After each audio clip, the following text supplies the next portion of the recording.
Hey guys, Goobear here. I am finally reviewing the Gravedigger melee as it has gotten its final nerfs in the past couple months. It costs roughly 24k tro in trades and is a decent melee to own. It deals 9 damage with a 4 health per second heal ability. The last ability is a tombstone that does 1 damage per second, but more importantly it slows down the enemy who enters its radius. The tombstone can be destroyed by bullets or melees and it has 50 health. If left alone, it will disappear in 15 seconds. This is quite fast, but the tombstone is typically destroyed by enemies before despawning. The ability has a 20-second cooldown after use and is quite significant. It'll feel like forever to get the ability back once you use it. The tombstone also has a hitbox that enemies can't walk through, but your gang can walk through, so it can be used as a barricade in some cases. The tombstone ability can feel a bit weak if used incorrectly, so I have some tips here to help you. Place a tombstone ability in walls or behind cover so that it doesn't get broken so easily. But also, don't place a tombstone in areas where it won't affect anyone. Like the tombstone can be placed in doors, but only place them in doors that lead to the flag room. Don't place a tombstone in populated door areas, because it'll just get broken immediately by the people attacking. Interestingly, the best place to use the tombstone is outside during wars and basing. This is because people usually have their shields or wings equipped, and they won't take the time to swap to a melee to break it. Like look what happens here at BBZ. If placed right in the middle, people can't walk around it and must break it. Or outside the heal room in Lethal. A tombstone here is super annoying because people won't have weapons equipped. And it's not just annoying, it's useful for your gang because it can slow multiple people down at once. My last tip here is don't place a tombstone in front of where you're shooting. Your bullets are definitely stronger than the slow effect, so be sure to use this item as an accessory. Now I'll cover my personal opinions and tell you whether this item is worth it for you. If you're a new player, this melee is a great starting point. This is because you're typically low on food and need a healing item. The 4 HP per second heal is hella good,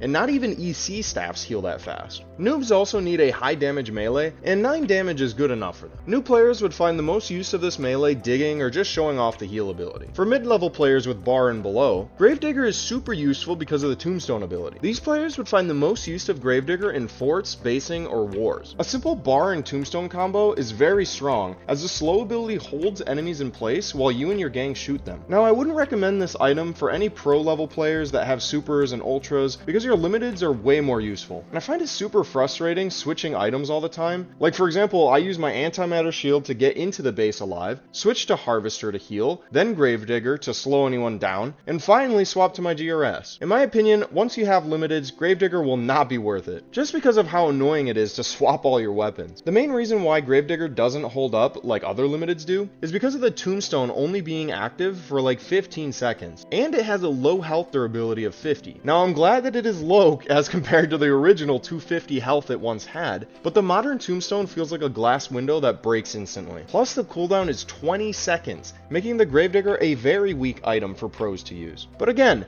very useful for bar users since they have no better item. But that's really all I have to say, and subscribe for more item reviews.